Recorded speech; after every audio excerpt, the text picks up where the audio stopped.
먼저 데이터를 정리하기 시작했습니다. 사건이 길어질수록 기억은 조금씩 흐려집니다. 하지만 기록은 흐려지지 않습니다. 사진, 영상, 문자, 기록, 사건의 시간을 정리했습니다.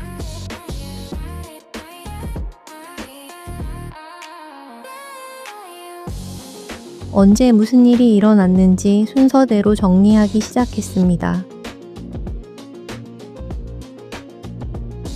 그리고 하나의 질문을 정리했습니다.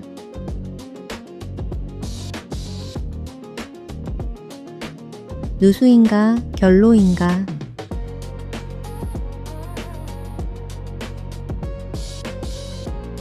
이 질문은 생각보다 중요합니다. 누수인지 결로인지에 따라 책임의 방향이 달라지기 때문입니다.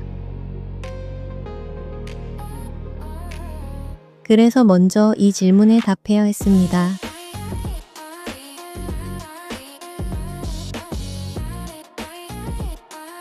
결론은 실내 습기가 차가운 표면을 만나 물방울로 변하는 현상입니다.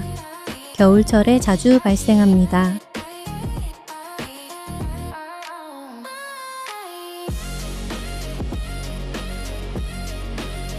실내와 실외의 온도 차이가 클 때 공기 속의 수분이 벽이나 창문에 맺히게 됩니다.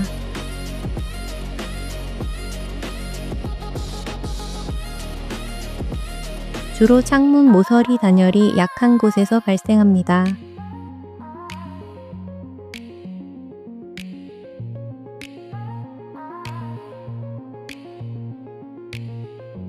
반면 누수는 외부 또는 상부에서 물이 유입되어 벽체 내부로 스며드는 현상입니다.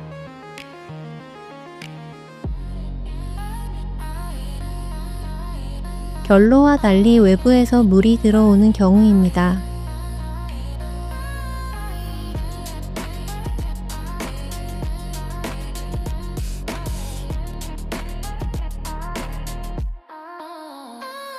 그래서 발생 원인도 다르고 책임 구조도 달라집니다.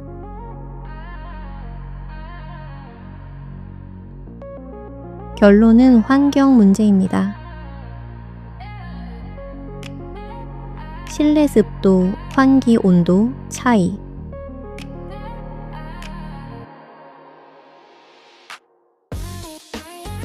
이런 조건들이 원인이 됩니다. 하지만 누수는 구조 문제입니다. 건물 구조, 배관 문제, 방수 문제.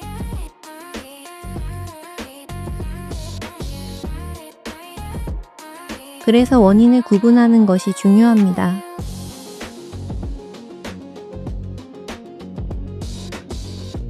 나는 건물 구조를 다시 확인했습니다.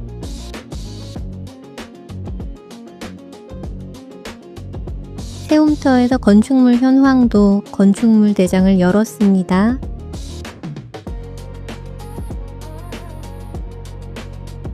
건물이 어떤 구조로 지어졌는지 확인하기 위해서였습니다. 건물 구조는 누수 경로를 설명해 주기 때문입니다.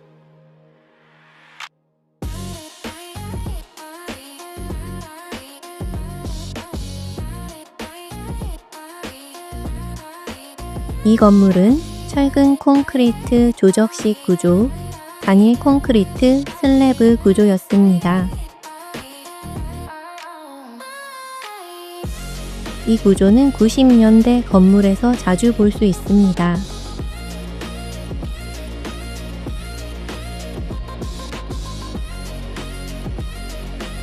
슬래브 위에 벽체가 올라가는 형태입니다.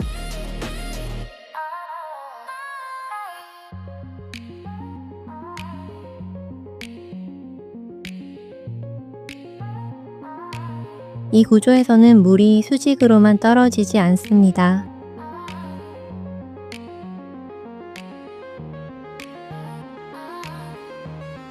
슬래브와 벽체를 따라 수평으로 확산됩니다.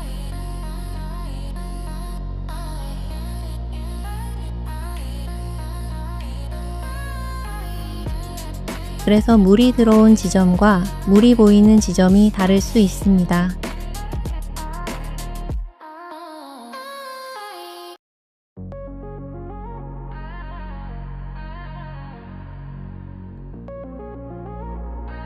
그래서 전등에서 물이 떨어졌고 벽지 안에서 곰팡이가 발생했습니다.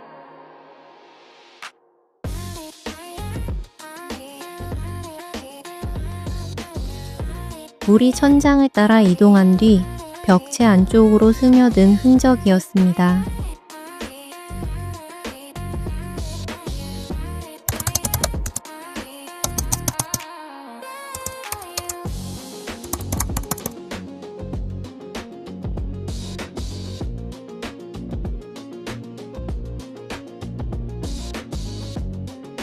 같은 한파에서도 침실 쪽 베란다는 문제가 없었습니다. 하지만 세탁기가 있는 베란다는 상태가 달랐습니다. 같은 건물, 같은 날씨, 같은 온도. 작년 겨울에는 두 곳 모두 문제가 없었습니다.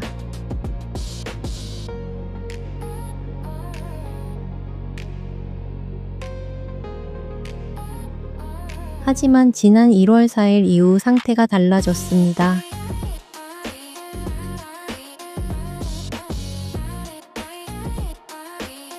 같은 조건에서 결과가 다르다면 유입 경로가 있다는 뜻입니다.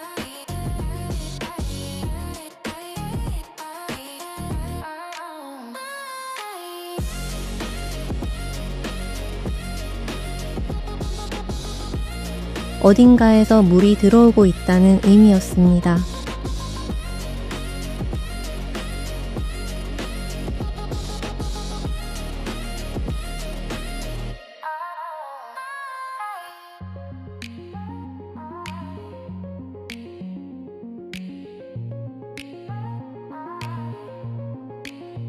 그래서 나는 보안 견적서와 손해 산정표를 작성했습니다.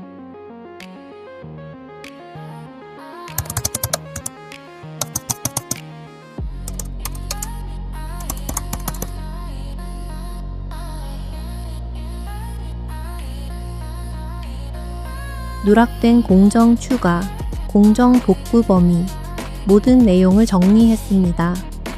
문서는 주장을 정리해 줍니다.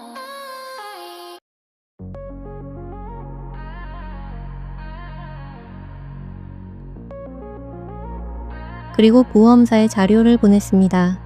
사진, 영상, 문서. 모든 기록이었습니다.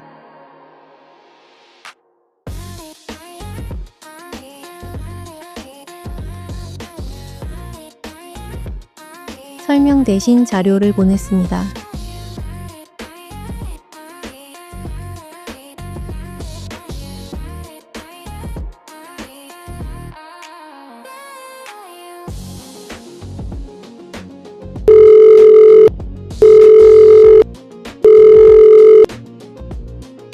얼마 뒤 연락이 왔습니다.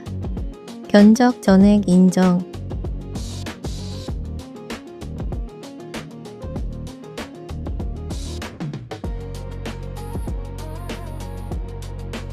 보험사는 제출된 자료를 검토한 뒤 견적을 인정했습니다.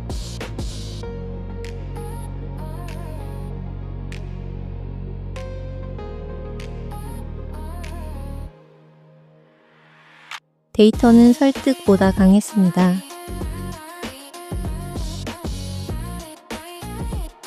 설명은 사람을 설득합니다.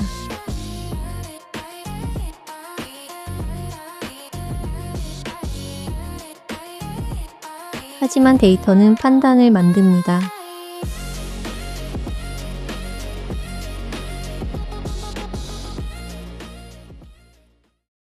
손해 사정과 자료 정리.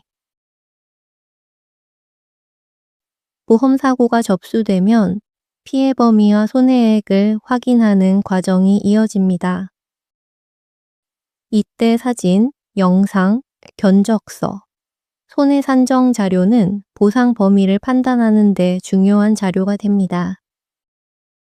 설명만으로는 부족할 수 있기 때문에 기록과 문서를 정리해 두는 일이 중요합니다. 하지만 문제는 아직 끝나지 않았습니다. 다음화 제가 확정하겠습니다.